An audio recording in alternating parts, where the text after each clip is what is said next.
You want someone with painted nails and fake braids to go on stage and rap songs about a 17-year-old, an 18-year-old, a 20-year-old, 21-year-old. Remember he said, I was in the club. I just met a baddie.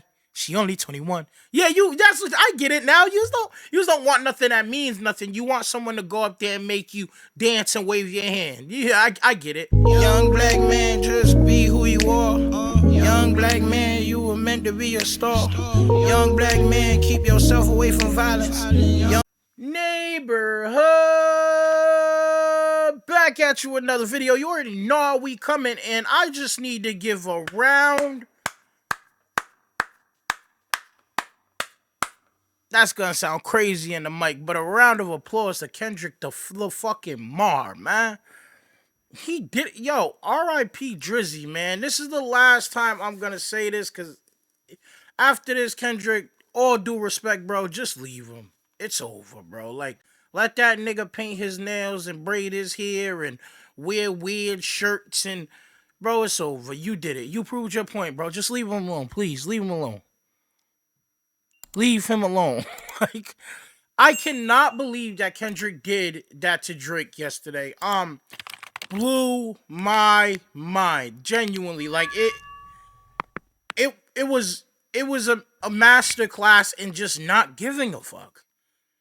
A master class in not giving a fuck. Unapologetically saying, hey, I told you to leave me alone. I warned you. And you didn't. I'm taking it all the way there.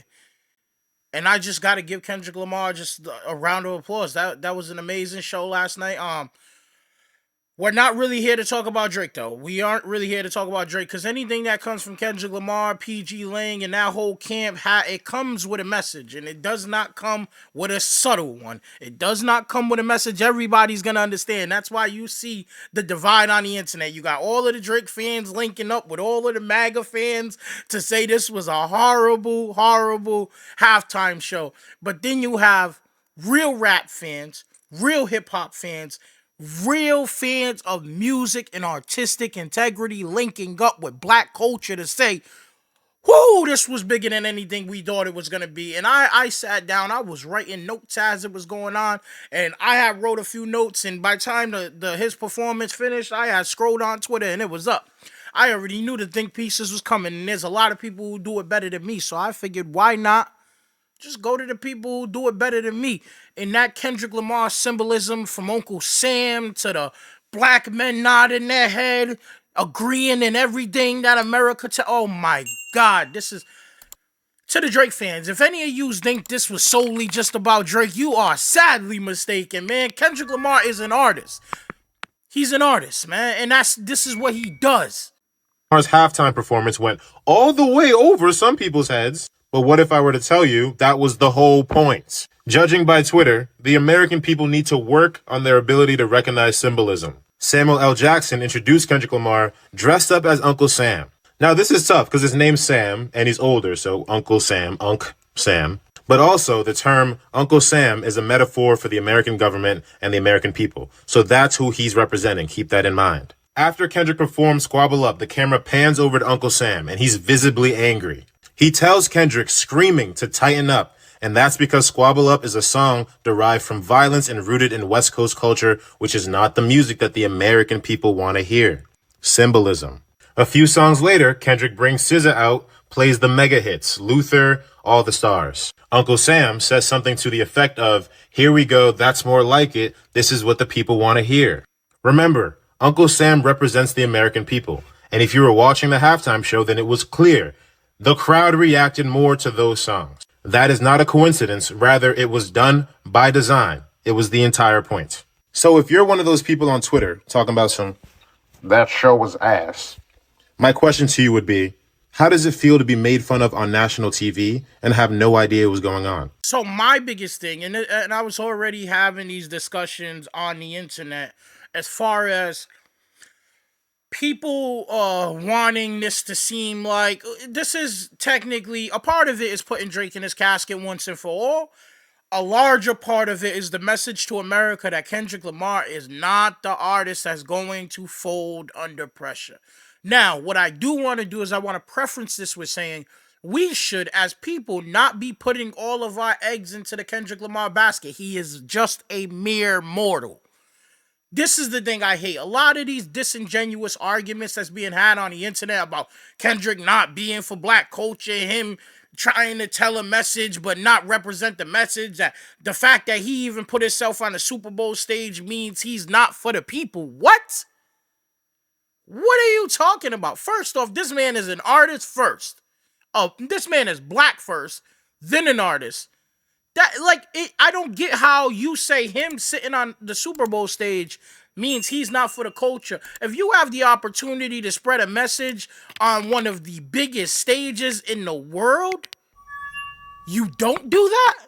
Oh no, I get it now. Because this is the same argument we have about every time somebody black becomes successful, they're instantly considered a sellout. That's not his place. That's the problem with a lot of you. Y'all are so lost. You don't understand that everyone has a place. You want a Drake Super Bowl. Yeah, you want a Drake Super Bowl. You want someone with painted nails and fake braids to go on stage and rap songs about a 17-year-old, an 18-year-old, a 20-year-old, 21-year-old. Remember he said, I was in the club. I just met a baddie. She only 21. Yeah, I get it now. You just don't want nothing that means nothing. You want someone to go up there and make you dance and wave your hand. Yeah, I get it. And that's why Kendrick deserves the spot he has. Because it's time for us as people to recognize when someone's telling you something to your face. That's it. Let's get into it. Let's get into the next clip. Now, some of y'all probably think that it relates to A minor in his song, but in terms of music on the musical scale, A minor, the note, is actually a capital A. This lowercase a is A alpha, as in A for alpha in the Greek alphabet as being alpha and omega. That's what I see. There's hella symbolism here in understanding Kendrick knows who he is and he understands that God is thought and that thought is the beginning of the end. What you begin with in your mind is what you end up with. He understands how the universal laws work. Therefore, he is wearing an alpha chain. It ain't got nothing to do with Drake. This is the great American game. Like, it's crystal clear. He literally rapped a little and then said, the revolution's about to be televised. You picked the right time, but the wrong guy. It literally cuts back and he says, no, too loud, too reckless, too... a word I'm not saying. Followed by Mr. Lamar, do you really know how to play the game? Like, it wasn't even hard to get. Then it cut back and he's literally making an American flag with the dancers. Also, low-key, the American flag was split in half. Uncle Sam literally said, then you brought the homeboys with you. Scorekeeper, deduct 10 points. Come on. Also crazy part, not having to do with that at all, but like Kendrick Lamar being like, you know that they love to sue, and then he's still saying the song at the end. That was iconic on its own. Clearly. An amazing Super Bowl performance. For a multitude of reasons, Drake being a part of that. I'll give you. We're not gonna ignore the fact that us wanting to see if he was gonna play Not Like Us was very big on whether or not, like, it was a big push to make sure that I caught that halftime show. But there was so much more in there that wasn't expected. So much more in there that I was like, what? Like, all of that symbolism, that is so important. And there's a lot of people who missed it, a lot of people who don't want to see it, and a lot of specifically black people who want to ignore it because their proximity to whiteness makes them comfortable. That is it. It's not a slight, it's not a shot, and it's not an insult. I know a lot of people. I'm speaking directly to the black people who move like that. I know a lot of people like you. A lot of people who let the jokes fly. A lot of people who let the subtle jabs and the microaggressions slide. Because your proximity to whiteness is more important than who you are as a black person. As a black person, I also understand about harm reduction. I get it. But when you're talking to black people who also live in the same communities, who also share the same spaces as you, and don't allow those things to happen, stop calling people plantation Democrats and all of that. Because there is no ifs, ands, or buts about whether or not when When them yeah, like they did in Ohio, when them yeahs like they did in Ohio start marching, what side you're on. Remember that. When them men and them black masks and their assault rifles and they think they're gonna walk into your neighborhood and be a threat, you ain't gotta guess who they're picking and which ones they're not. I promise you that, buddy. No problem with you having friendships and relationships. Don't come back to the hood and think you better than nobody. That's crazy to me. And when you see someone like Kendrick Lamar, whether you like him or don't like him, when you see anyone who looks like you, trying to spread a message, trying to show awareness, trying to express themselves, congratulate them. Don't hate on them. That's crazy to me. That's sucker shit. And with that being said, neighborhood, I'm out.